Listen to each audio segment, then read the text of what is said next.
Okay. So, like I said, recording in progress, anything you said will be used against you. Or no, never mind. We're not gonna go through that. The whole thing is, you would like to start, either in alphabetical order or, whatever. So, Ms. St. Juste, tell us about you. You got 2 minutes to tell us, why you want to be a candidate. Who are you? Tell us about you. Okay. My name is Alcolya St, and I am a Palm Beach County native. So I was born and raised here in Palm Beach County, originally from Boynton Beach. I have been practicing law here in Palm Beach County for more than 18 years. And I have worked primarily in the areas of juvenile dependency and family law, but I've also handled cases with regards to immigration, including deportation and asylum hearings. I've handled personal injury matters. I've handled criminal matters. I've handled probate and guardianship cases. I have handled civil litigation for lawsuits and small claims. I have also worked with businesses and handled some real estate matters. Looking to bring my wealth of experience as well as my 18 plus years as a litigator to the bench here in Palm Beach County. I've also served as a special magistrate for more than 10 years, which is a quasi-judicial role where I listen to testimony from witnesses, review evidence, and make rulings based upon the rule of law. I'm looking to bring to the bench my experience as well as my rule of law, which is to ensure that everyone that comes before the court is respected, that no one has any advantage or disadvantage because of what they look like, where they come from, who they know, or what they do. And ensuring that everyone that comes before me as a judge would be given respect. The utmost of respect starts with me. I'm looking to serve the community, which I have served for more than 18 years. I currently, in my practice of juvenile dependency, represent parents who have the inability to afford an attorney. So those parents who are indigent and need legal representation. When I started my law firm, one of my goals was to ensure that I provided assistance to individuals who would not normally have access to legal assistance. And I've worked really hard to not only provide that assistance, but to be a diligent advocate for them. I have done a lot of work in the Hispanic community. I have represented a number of Hispanic clients and issues with regards to immigration, as well as juvenile dependency and family law. I have worked with them, one, to ensure that when there was a need, that there was an interpreter present, but not just an interpreter, but ensuring that the correct dialect for that individual was present, which is important as a part of ensuring that everyone has that equal access to the courts. I've also been vetted by the Judicial Nominating Commission, a distinction which only I hold. And they've spoken to the judges that I practiced before, as well as the attorneys that I practiced both with and against, to determine my qualification for merit judicial appointment.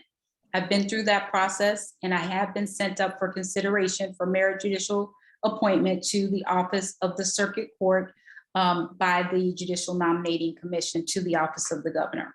I'm looking to bring that experience as well as my endorsements, which are numerous, several state and local elected officials, community leaders, and a list of attorneys, including 5 past presidents of the Palm Beach County Bar, 8 local mayors, 2 past presidents of the National Bar Association, and 1 past president of the Florida Bar Association, including a past president of the Hispanic Bar Association as well, and the Palm Beach Justice Association in Adriana Gonzalez. I'm looking to bring my experience as well as not only as an attorney, but my experience working with individuals in the community from a wide range of backgrounds, a diverse work ethic, and to bring that to the bench and to put it forth to ensure that every person that comes before me has a fair and equal opportunity to be heard, that they have the right tools in place to move forward with their cases. Thank you. Thank you. Thank you. Ms. Siperstein? Thank you. My name is Caryn Siperstein, and We I'm cannot see running. you. Oh, 1 second. I'm sorry. Okay. your camera was turned off. There we There you go. are. Thank you. All right, I will start over. Yes, please. Okay, one second. My name is Caryn Siperstein, and I'm running because I have the right experience, knowledge, and temperament to best serve our community. I practiced law for almost 20 years and had the benefit of private firm experience and government service. I currently proudly serve as a senior assistant attorney general in the civil litigation division here in Palm Beach County, representing the state, its agencies, and employees when they are sued, including DOT, Tri-Rail, as well as judges, prosecutors, and public defenders. This experience sets me apart as I've had the opportunity to work with judges, providing a unique perspective of the inner workings of the courthouse.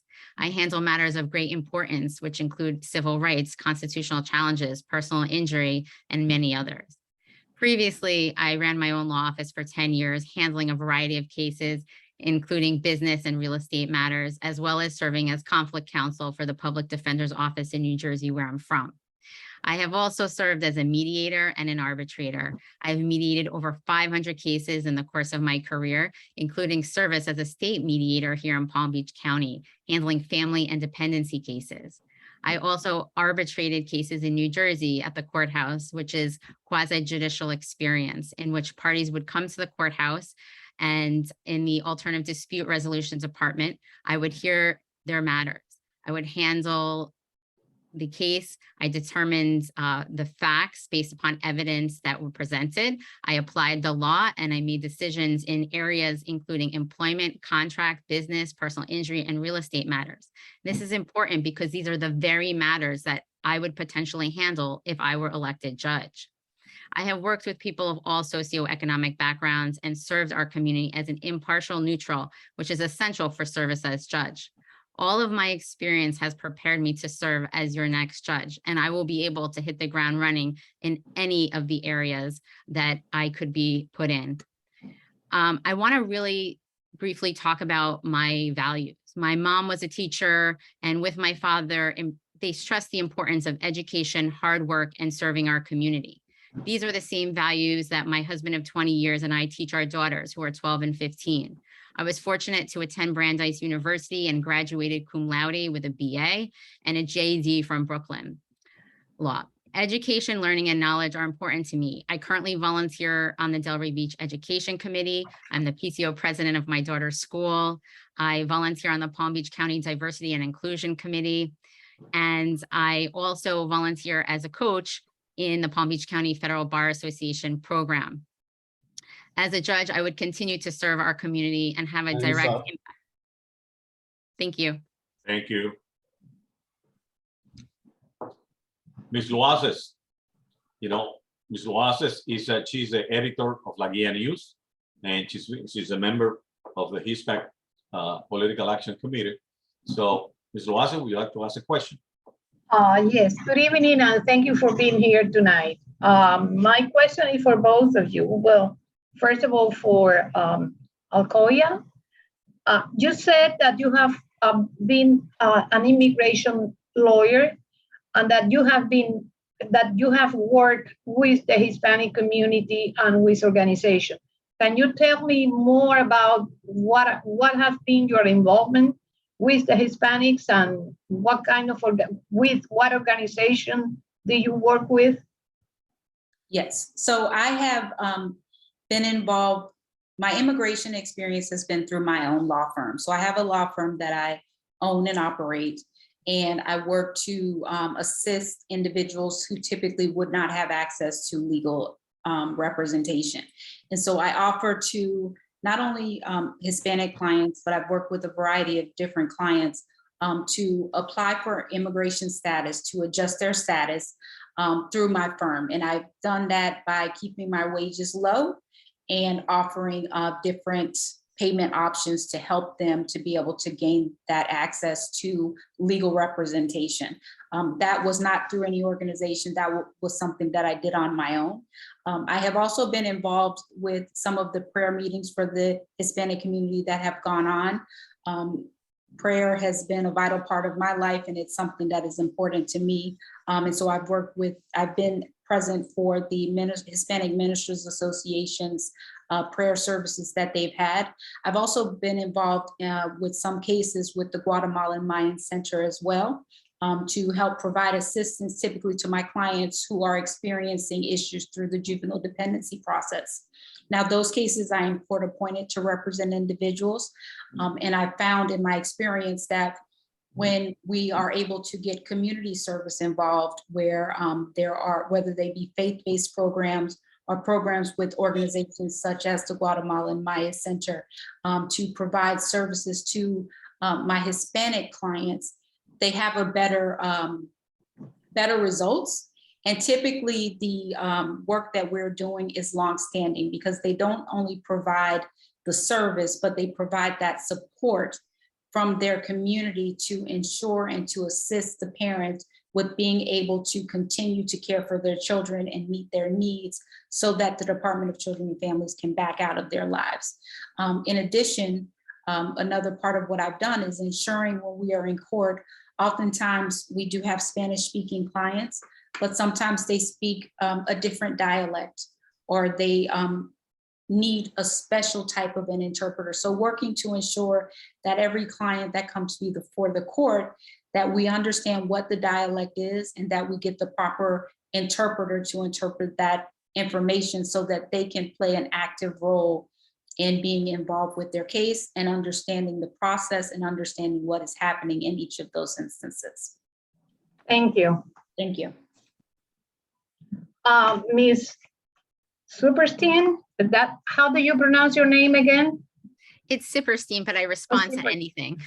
Okay, the same to me now. Thank you for being here tonight. My question is, what kind of involvement have you had in the past with the Hispanic community of Palm Beach County, or with any of the Hispanics organizations here? So I've been honored to be endorsed by the Hispanic Vote. I've also represented people of all socioeconomic backgrounds, including Spanish-speaking people, especially in when I served as a public defender in New Jersey. And I'm proud to work with everyone. And I also, working at the Attorney General's office, I don't get to choose my clients. So people come in of great diversity, and I'm always happy to work with everyone. It's important as a judge to be impartial and neutral and not have any bias, and make sure that everybody is treated fairly and equally, respectfully, and with dignity. And that's my goal. Thank you.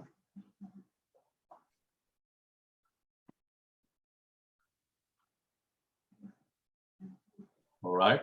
I would like to ask Jonathan, what would your question? Jonathan, another member of our committee, our board? Yes, I know with the Hispanic community, thank you both. I want to start off with thank you both for you being here. I had the pleasure of meeting both of you in person, so nice to see you again. I know with currently how things are, you know, how things definitely can get tricky in the courtroom. What each of you can provide, service can give to us as far as Hispanics and just in anybody in general, to ensure that everybody gets treated fair in the courtroom. Ms. Siperstein? Thank you. So that is the quintessential question. As a judge, what would set me apart?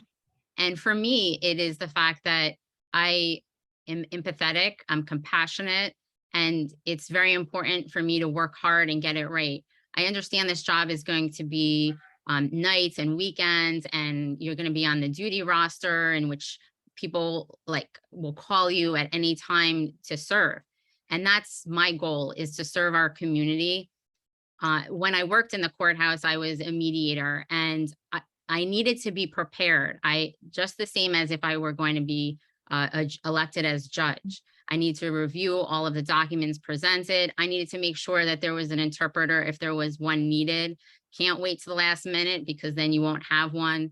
And it's so important that whether people are represented by an attorney or not, they receive the same treatment. And I give my commitment that that is how I treat everyone, how I would like to be treated, how I would like, my daughters to be treated. I will treat everyone who comes into the courtroom fairly, respectfully, and with integrity. And that's what I can promise you. So I'm hoping that I can earn your vote August 23rd. Thank you. Ms. Juste? Thank you. So first, when you're working with the Hispanic community, one, if there is an issue with regards to language, ensuring that we're taking the time to make sure, one, interpretation is happening, two, that it's happening correctly, and three, that the litigant is understanding what is being interpreted and what is happening. So that would be a first concern, because obviously to be actively involved in your case and to take part in it, you have to understand what's going on and be provided with those tools necessary. I recently litigated a trial where we went for, I believe it was 15 days because we were using an interpreter.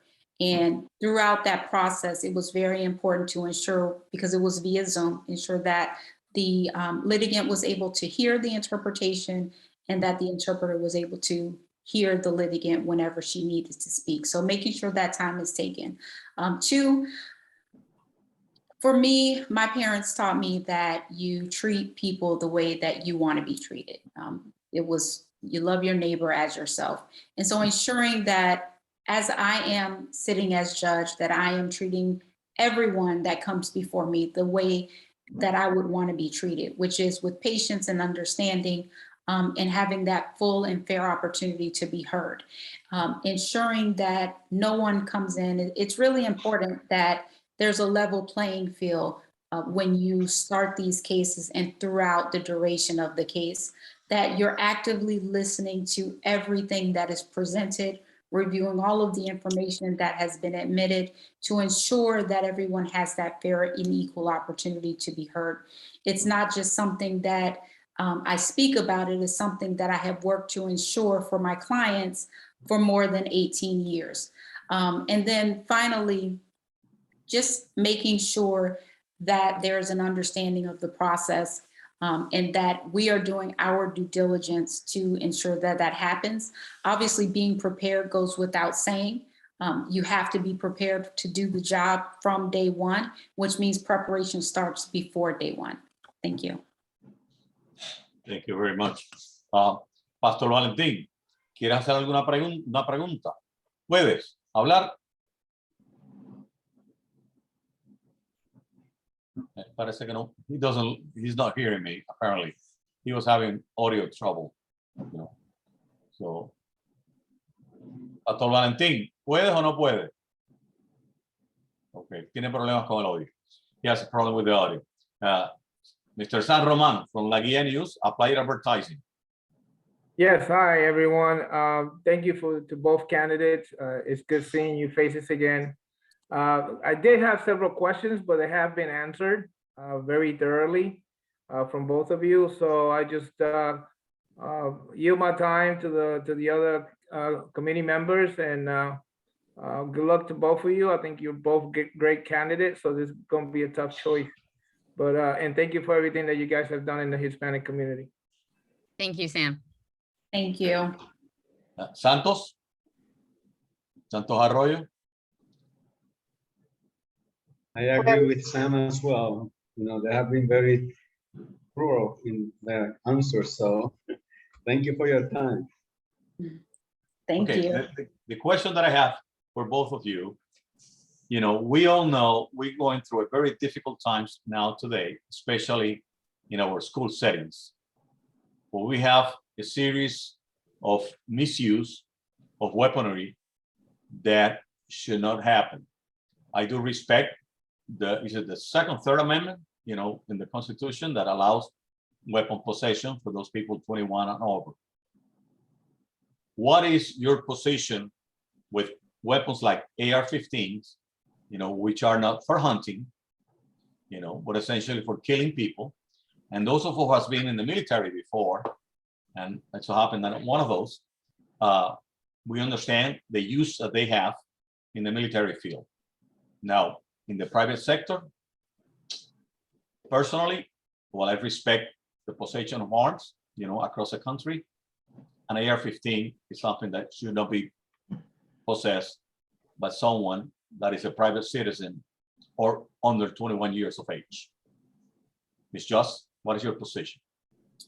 So I think the canons prevent us from having a position because we have to follow the law, but I can share my experiences.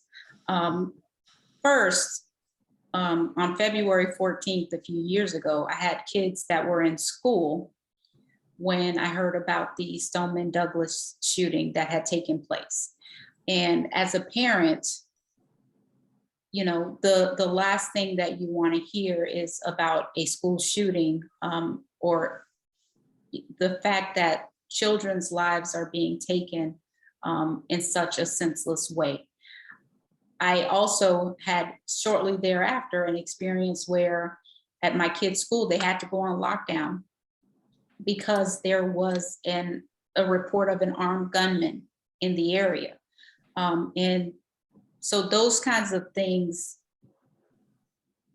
hit close to home and impact our views. They also impact our feeling of safety in the community. And as a judge, obviously, we can't address it because we have to rule based upon the law. But it is of concern to me, not only just as a parent, but as a member of the community, because at any point, you don't know where something is going to happen or when something is going to happen. I go to church and I attend church services. Like I said, I've attended the prayer services that the Hispanic Ministers Association has had. Those are large gatherings, and these are the kinds of things that have recently been targeted, which this exact type of a weapon. And it is a concern. It is definitely something that weighs on me. But as judge, obviously a part of being fair and impartial is even in instances where those type of cases will come before me, is that I have to put my feelings as a mom, my feelings as a member of the community aside. And I have to, with a clean slate, be able to review and listen to the facts, evidence, and circumstances that are presented to ensure that I'm giving whoever that individual may be that fair and equal opportunity to be heard. Because at this point, the laws are that they are able to carry those types of weapons. And until that changes, it would be my duty to uphold that right and to ensure that I'm hearing out the cases for what they are without bringing in that fear or that worry or that concern, to ensure that there is a fair and equal hearing and that the case is ruled based upon that rule of law. Thank you very much. Ms. Siperstein? So as a mother, it is concerning that these weapons can get into the wrong hands. As a judicial candidate, we can opine as to what we potentially would do in a particular case. And it's important that each case you listen to the facts, you apply the law, and you make a decision, because even if it sounds like it's the same case, it may not always be that way. In looking at the rules in Florida, there are reasons why individuals shouldn't have access to guns, which include mental incapacity. You have to be of a certain age, and you can't have been convicted of certain crimes. And, to me, it's a concern as a parent, and as a judge, I have to follow the law. And, if there's an opportunity to make a change, the legislators are the ones that have that ability. And, I will take the responsibility as a judge very seriously. It's a big job that I'm asking the community to elect me for, and I don't take it lightly. I take it very seriously, and I will always do my homework. I will always be prepared, and I will always treat everyone fairly and equally and make sure that I'm following the law. Thank you. Thank you very much. Any other member of the committee would like to ask another question? Yes, if I may. Yes, Jonathan? This question is for both of the candidates, and this is on mental health and illness. I'm asking from a personal experience standpoint, what is your view on mental health illness? Do you think we are doing enough? Yes, that's the question. Would you like me to respond to that? Please go ahead, Ms. Siperstein. Okay. So the court has certain abilities. There are, mental illness issues. There are also drug issues. There are laws called the Marchman Act, Baker Act, that specifically address these issues. And as a judge, you would follow the law.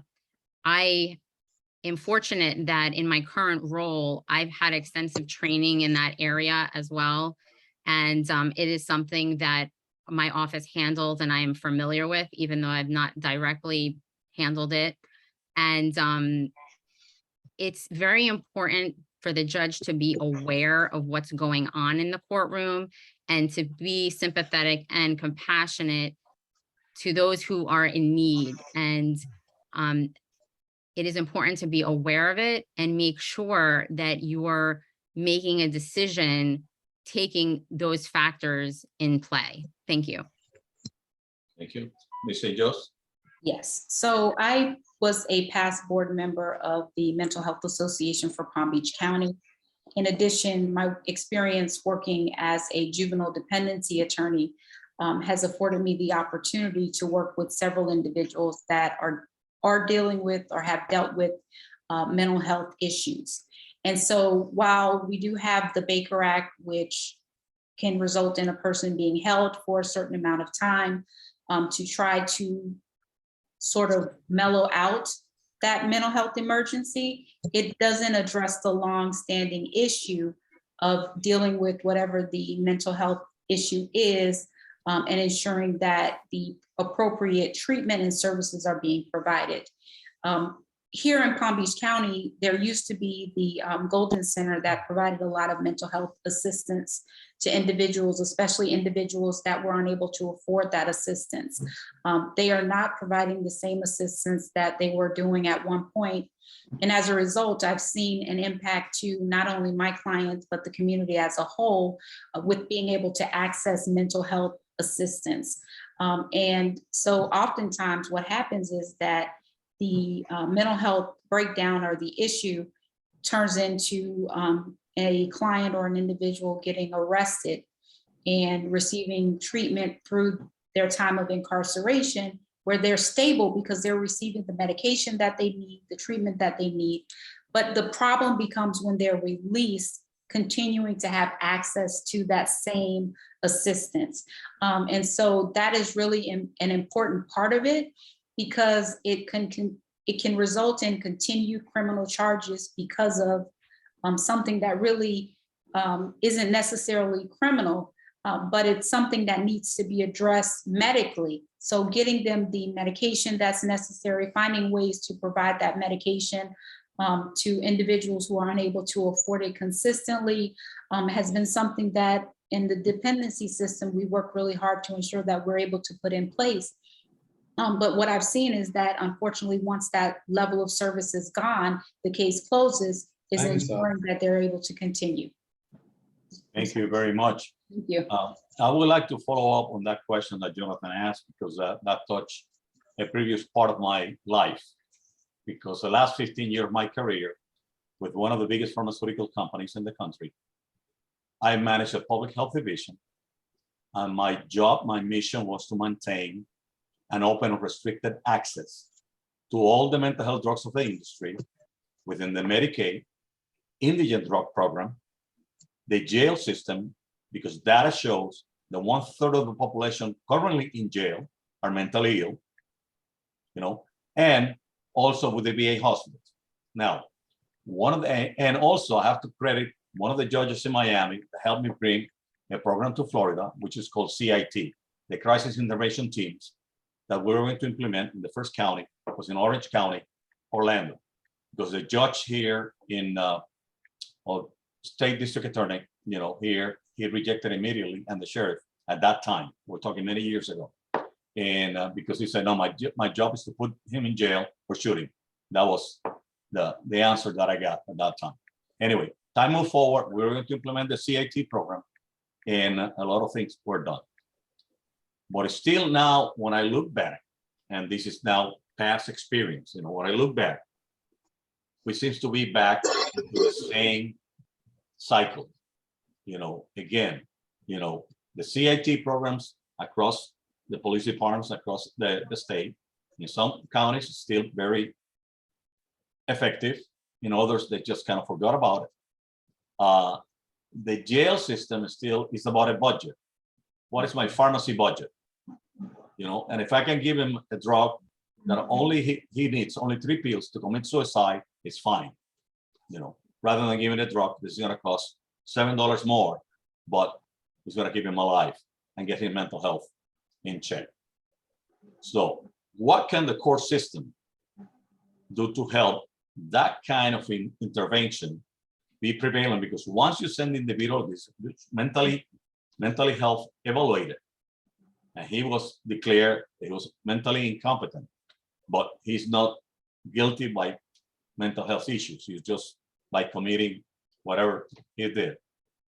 What can the court system do to help in that direction? Ms. Siperstein?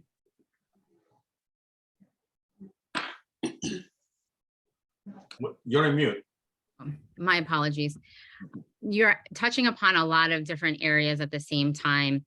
And, there's drug court in Palm Beach County, which is designed to help people who have drug problems.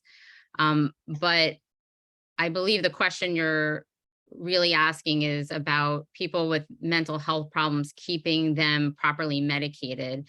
Correct. It is a very important and real problem that as a community we face. I see it a lot personally because I represent the state, its agencies and employees, particularly Department of Corrections. And a lot of times the inmates are suing the Department of Corrections or their employees, and they have serious mental health issues. Unfortunately, they had to be incarcerated. And there's always this, difficulty of, do the inmates want to be on medication? Should they be on medication? Should we require them to be on medication? And if they're not happy about that, they can file suit, and those cases will go before a judge who will make those types of determinations. Every case is different. It's what you're saying is so important, and it needs to be addressed. But every case is very different, and each thing needs to be addressed individually, I believe, because nobody is the same. And that's why it's so important to me that I make sure that everybody gets their time in front of the court, and that while you run an efficient court, you are empathetic and sympathetic, and you're not hearing, but you're listening to what's really going on in a particular case. And I think that would be the difference that I would provide to make sure that I'm ensuring that justice is served properly. Thank you. Thank you. Ms. Juste? Yes, so I believe it depends on which area of the court the issue arises in, as far as what input or influence the judge can have. So in cases with regards to juvenile dependency, for example, a part of the case will be what we call a case plan. And there are services that are outlined for parents to complete in order for reunification, or if the children are still in the home, to maintain the children in the home.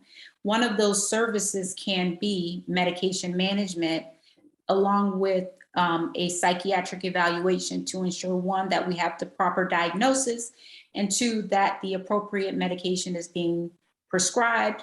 And then the follow-ups are being done to ensure that the dosing and all of the things you spoke about. So, you know, whether that's the right medication or whether it should be something that may be a little more expensive, but that we're getting the individual the correct medication and at the proper dosing to be able to help them function in life without the issues that come from that mental illness. And also there are alternatives. So everyone doesn't want to take medication. So we look at alternatives such as counseling to address that concern or whatever outlet it may be, but ensuring that we are addressing the concerns. In guardianship cases, there are those types of options are available through the assistance of a guardian that could be appointed to ensure that that type of service is happening. And in the criminal justice system, obviously, depending on what the charge may be, there are alternatives to offer, you know, that as a part of whatever program is being offered, that they're utilizing mental health services. The biggest issue with regards to that is with the juvenile dependency cases. Obviously, the Department of Children and Families through the state of Florida provides those services at no charge typically to the parents, or through the use, if they have it, of insurance. If you have none of that in other areas of the court, it is more problematic, and it does become more difficult to provide those services unless we're able to provide community organizations that can provide these services and that are able to provide the medication and assist with the costs when there is one. And so that's the important part, is that nexus of getting the individuals from the court to the services and to the prescriptions and medications that they need, and ensuring that it is available not just for the time that they're before the court, but that it is something that can be longstanding for them. Thank you very much. Pastor Valentin just sent me because he cannot connect directly, he's send me a text. And his question is, how would you, in the court system, will have the minority groups, whether they're Hispanics, African American, Asian, whatever it will be, will have more personnel helping them through the process, whether it's translation, counseling, whatever is needed in that process, because they may or may not understand the system. Ms. Siperstein? Thank you. I think that's one of the biggest responsibilities a judge should have, is to be able to explain what's going on in the court system and what services are available. Working in the courthouse as a mediator, I had an opportunity to see the inner workings of the courthouse, and that was one of the things that I thought was very important. So judges will oftentimes explain what's going on in the courtroom. They should also have, besides taking the time to do that, they have what's called a judicial webpage, so that you can explain to anyone who's coming before you what you expect. You can also explain that there's opportunities for an interpreter. There is legal aid, there's public defenders, there's also an ADA coordinator, and there's also a self-help desk as well as a library. So there are many different opportunities for people to get help. And for me, I want to make sure that everybody has an equal opportunity to be heard. And I definitely will be taking the time to make sure that I explain, you know, the importance of having an understanding of what's going on, and hopefully they can get an attorney or have one appointed to them. And if not, make sure that they know of the services that are free or are of low cost. One of the things that I thought was very helpful was mediation. As a mediator in the courthouse, they had what was called a sliding scale of how much litigants could pay. So potentially they could pay absolutely nothing based upon their income. And I felt like mediation was an important opportunity, because if the parties could come to a resolution by themselves, they didn't have to, you know, spend the money going in front of a judge. And I want to make sure that everybody knows what other opportunities there are besides going in blindly, because I want to make sure they understand the process, the procedure, and their opportunities. Thank you. Thank you. Ms. Juste? So my experience has prepared me to work with a diverse variety of individuals from the community, because I have done that since about 2009, when I started my law practice here in Palm Beach County. And I've had the opportunity to work with all of those minority groups that you mentioned to assist them with the process. Having litigated more than 200 cases as lead attorney to verdict, I've worked with them not only at the beginning, but throughout the entire process. And so as a judge, I can understand and relate to litigants because of that experience. And one, affording them that fair and equal opportunity to be heard, which includes allowing time and consideration for the fact that there may need to be the use of an interpreter. Two, ensuring along the way, not just at the outset what the procedure is, but ensuring along the way that our litigants are understanding and are able to actively participate in the process. And then three, again, in my experience, you have some judges who start out and who are demonstrating respect for everyone that's in the courtroom, taking the time to ensure that they are comfortable.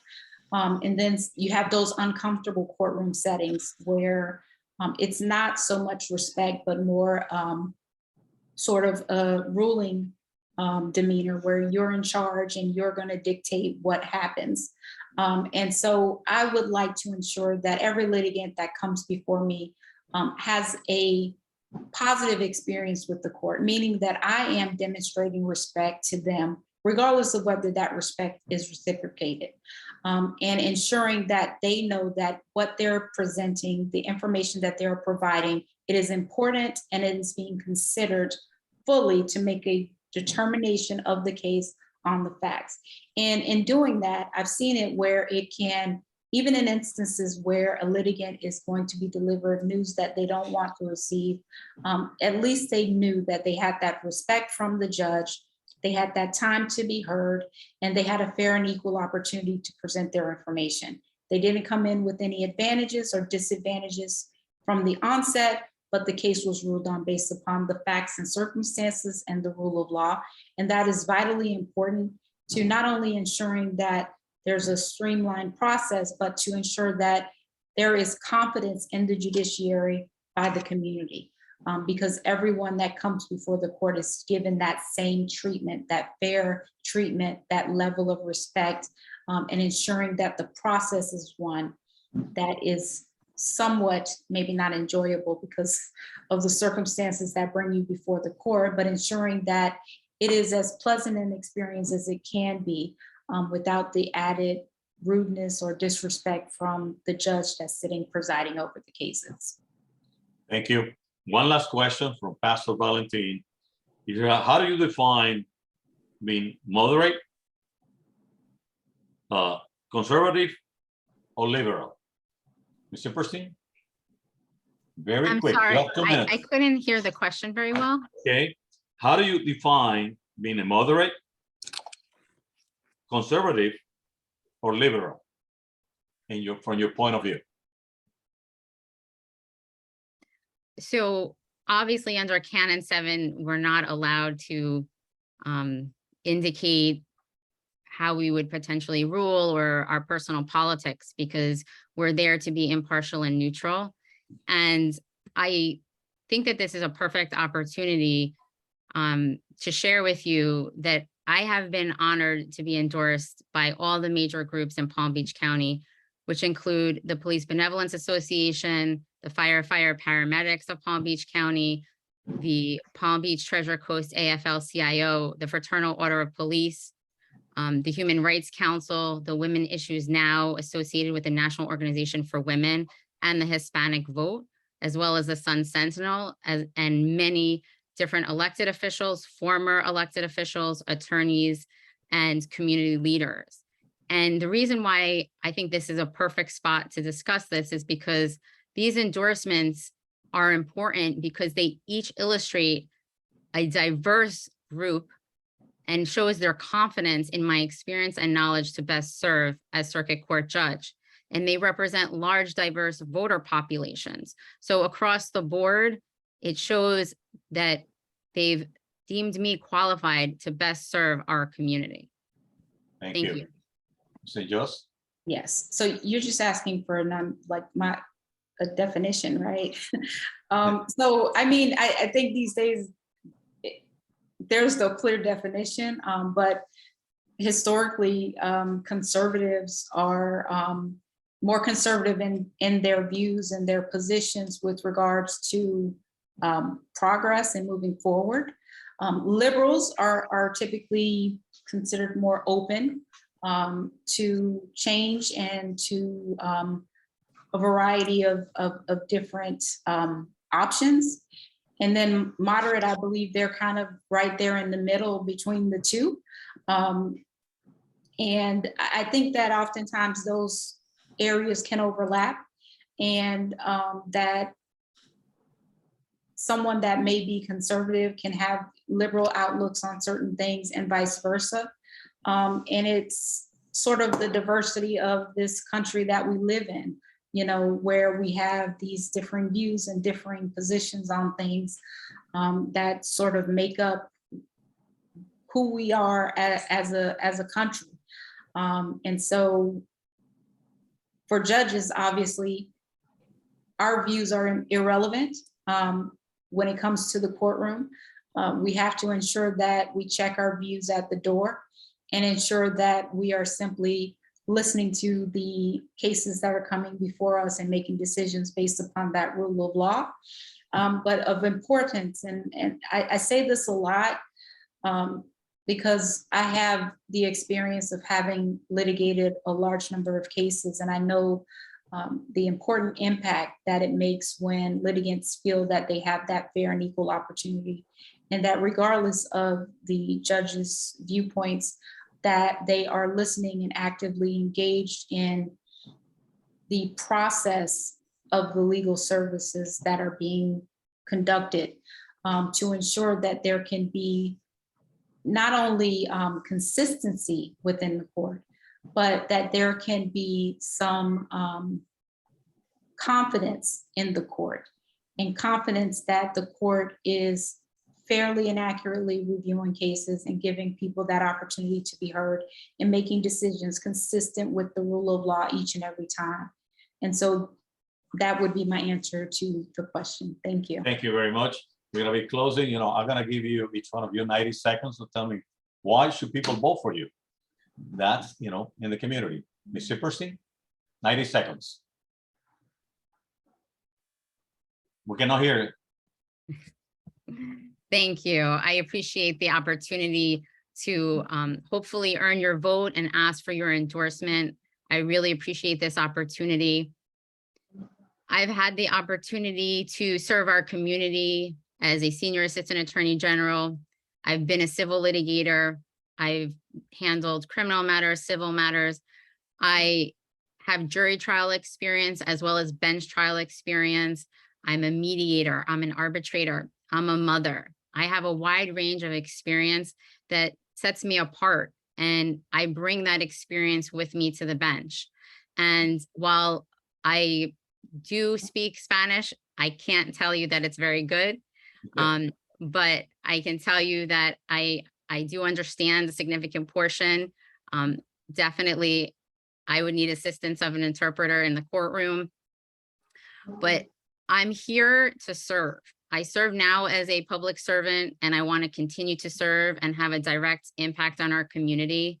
It's very important to me that I put my drop in the bucket, because if we want this world to be a better place, you have to contribute and you have to go above and beyond. And that's what I'm prepared to do. As I said before, I don't take this job lightly. I understand that it's a large undertaking. I'm willing to sacrifice what it takes to serve nights, weekends, because it's so important that our community gets a judge that they deserve. Someone who cares, who's compassionate, who's going to treat everyone equally and fairly. Thank you. And thank you. Thank you.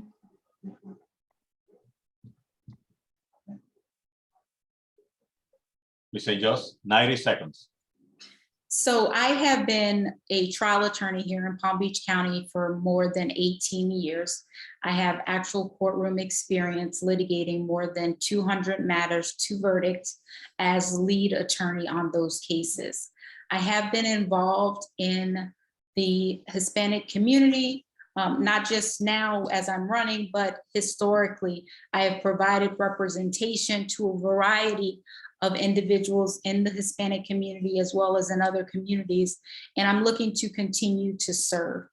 I started my career with the state of Florida working for the Department of Children and Families, and then I went into private practice where I worked intentionally to provide access to legal services to individuals in the community that would not otherwise be able to access that by keeping my rates low and offering payment plans to individuals.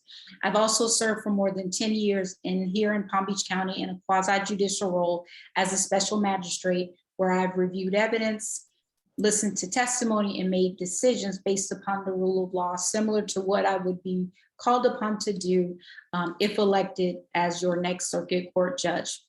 In addition, as a part of my campaign, I have made sure to be inclusive. And so I have made sure that my ads have been in Spanish as well as in Creole. I've had an endorsement video, which was created for me by Adriana Gonzalez, which was done completely in Spanish to ensure that even now as I'm running and I'm asking for the vote, that individuals know that I am looking to ensure that everyone has that fair and equal opportunity to be heard. Thank you. Thank you. Thank you very much for both of you. It's been a pleasure to have you, and right now the committee is gonna get together. So thank you very much for both of you. Caryn, thank you for making arrangements to be here tonight. Alcolya, thank you very much. It's really appreciated. We're looking forward. Wish you both the best. And like they said in the movies, right? May the force be with you. Thank you so much. Have a great evening. Thank you all Thank for you, the Al. opportunity to interview. I appreciate it, and for your time tonight.